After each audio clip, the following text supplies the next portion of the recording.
प्रिय श्रोताओं, आइए आज हम आपको एक ऐसी पावन यात्रा पर ले चलें जहां समय और स्थान की सीमाएं धूमिल हो जाती हैं। यह है वह पवित्र धरा जहां अनादिकाल से महादेव की अनंत ज्योति प्रज्वलित है। सोमनाथ ज्योतिर्लिंग। गुजरात के प्रभास पाटन में अरब सागर के तट पर बसा यह मंदिर केवल एक स्थापत्य कला का चमत्कार नहीं, बल्कि सनातन आस्था, भक्ति और अमृतत्व का जीवंत प्रतीक है। जैसे ही आप इस मंदिर के प्रांगण में कदम रखते हैं, समुद्र की लहरें आपके कानों में महादेव का शाश्वत संदेश फुसफुसाती है। हर लहर, हर शंखनाद, हर मंत्रोच्चार मानो कहता हो, मैं ही आदि हूं, मैं ही अनंत हूं। यहाँ की हवा में एक ऐसी शक्ति है जो हर भक्त के हृदय को छू लेती है। यह मंदिर केवल पत्थरों का ढांचा नहीं, बल्कि वह पवित्र तीर्थ है जहां महादेव स्वयं अपने भक्तों के बीच विराजमान है। प्राचीन स्कंद पुराण और शिव पुराण में वर्णित है कि चंद्रदेव, जिन्हें सोम के नाम से भी जाना जाता है, दक्ष प्रजापति की 27 पुत्रियों के पति थे। इन नक्षत्रों में उनकी प्रिय थी रोहिणी। चंद्रदेव का यह पक्षपात दक्ष को असहनीय लगा। क्रोध में आकर दक्ष ने चंद्रदेव को शाप दे दिया, तुम्हारी चमक मलिन होगी, तुम्हारी कलाएं क्षीण होंगी और तुम क्षय रोग से ग्रस्त हो जाओगे। शाप के प्रभाव से चंद्रदेव की तेजस्विता लुप्त होने लगी। उनका प्रकाश धीरे धीरे क्षीण होने लगा। निराश और दुखी चंद्रदेव प्रभास क्षेत्र में पहुंचे और वहां महादेव की घोर तपस्या में लीन हो गए। वर्षों तक दिन रात बिना रुके उन्होंने शिव का ध्यान किया। उनकी भक्ति की तपिश ऐसी थी कि स्वयं प्रकृति भी उनके साथ जप करने लगी। समुद्र की लहरें मंत्रों की भांति गूंजने लगी और वन्य प्राणी भी उनके तप के साक्षी बने। अंततः महादेव प्रसन्न हुए।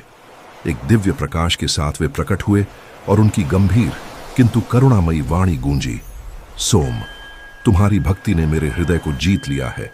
मैं तुम्हें शाप मुक्त करता हूं। तुम्हारा तेज पुनः पूर्ण होगा। इस पवित्र प्रभास क्षेत्र में मेरा निवास होगा और मैं यहां सोमनाथ के नाम से पूजित होऊंगा। कृतज्ञता से अभिभूत चंद्रदेव ने प्रभास क्षेत्र में एक भव्य स्वर्ण मंदिर का निर्माण करवाया और उसे महादेव को अर्पित किया। इस तरह सोमनाथ ज्योतिर्लिंग की स्थापना हुई। सोम, चंद्र, अधिक नाथ, स्वामी, वह स्थान जहां चंद्रदेव की भक्ति और महादेव की कृपा एकाकार हो गई। सोमनाथ मंदिर केवल एक पौराणिक स्थल नहीं, बल्कि भारतीय सभ्यता और इतिहास का एक जीवंत दस्तावेज है। स्कंद पुराण के अनुसार यह मंदिर 4 युगों में 4 अलग अलग रूपों में निर्मित हुआ। सत्य युग में स्वर्ण से, जब यह मंदिर आकाश को छूता हुआ प्रतीत होता था। त्रेता युग में चांदी से, जो अपनी शीतलता से भक्तों के हृदय को शांत करता था।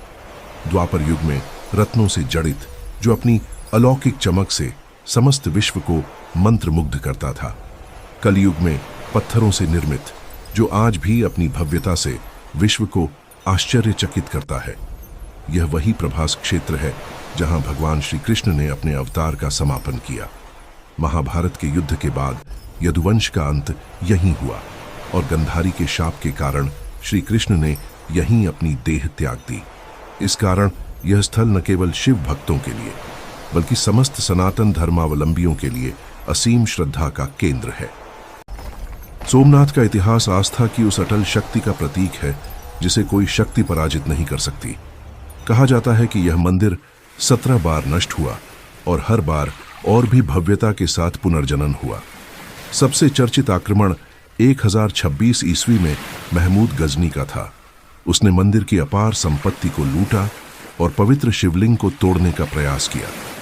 किंवदंती है कि जब उसने गर्भगृह में प्रवेश किया और उस रहस्यमयी झूलते हुए शिवलिंग को देखा, तो एक पल के लिए वह ठिठक गया।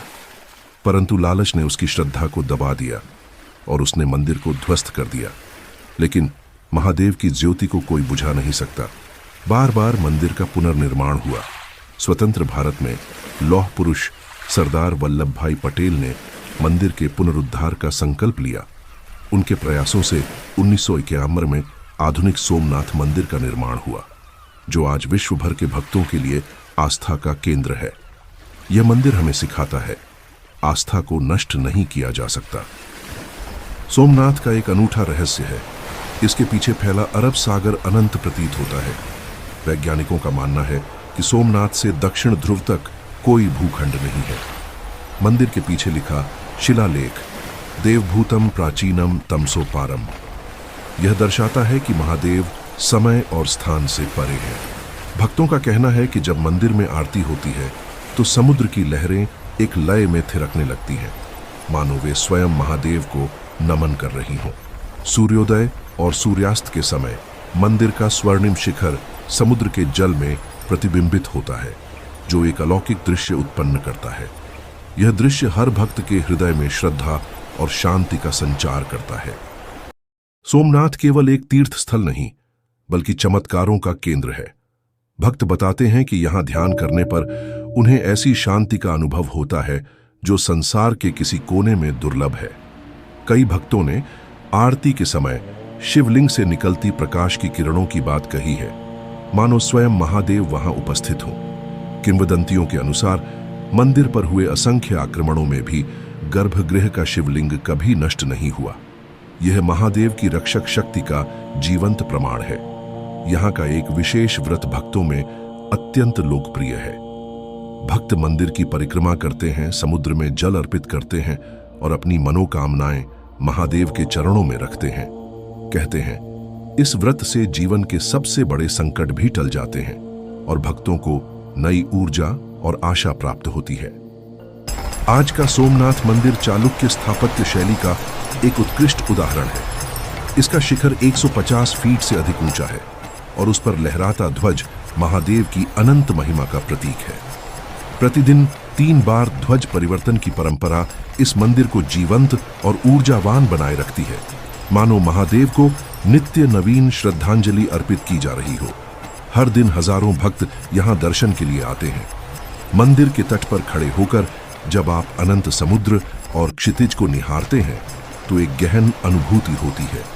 यह अनुभव केवल दृश्य का नहीं, बल्कि उस शक्ति का है जो हर भक्त के हृदय में बसती है। महादेव मानो कहते हैं, मैं तुम्हारे भीतर हूं, मैं ही अनंत हूं। सोमनाथ ज्योतिर्लिंग केवल एक मंदिर नहीं, बल्कि सनातन धर्म की उस अटल आस्था का प्रतीक है जो समय के थपेड़ों को सहते हुए भी कभी नहीं डगमगाती। यह वह स्थान है जहां विनाश के बाद भी सृजन की ज्योति प्रज्वलित होती रही। यह मंदिर हमें सिखाता है कि सच्ची भक्ति और सत्य को कोई शक्ति परास्त नहीं कर सकती। जब जीवन में अंधेरा छा जाए, जब निराशा और भय आपके हृदय को घेर ले, तब सोमनाथ की यह अमर ज्योति आपको रास्ता दिखाएगी। महादेव का यह पवित्र धाम हर भक्त को यह विश्वास दिलाता है कि वे कभी अकेले नहीं हैं। हर प्रार्थना, हर मंत्र, हर लहर में महादेव का आशीर्वाद समाया हुआ है। प्रिय श्रोताओं, आइए इस पावन यात्रा को अपने हृदय में संजोएं। इस कहानी को अपने प्रियजनों तक पहुंचाएं ताकि वे भी सोमनाथ की अमर गाथा का हिस्सा बन सके। यदि यह कथा आपके हृदय को छू गई हो तो इस वीडियो को लाइक करें, इसे शेयर करें और हमारे चैनल को सब्सक्राइब करें ताकि हम आपके लिए ऐसी ही प्रेरणादायी और आध्यात्मिक कहानियां लाते रहें। ओम नमः शिवाय।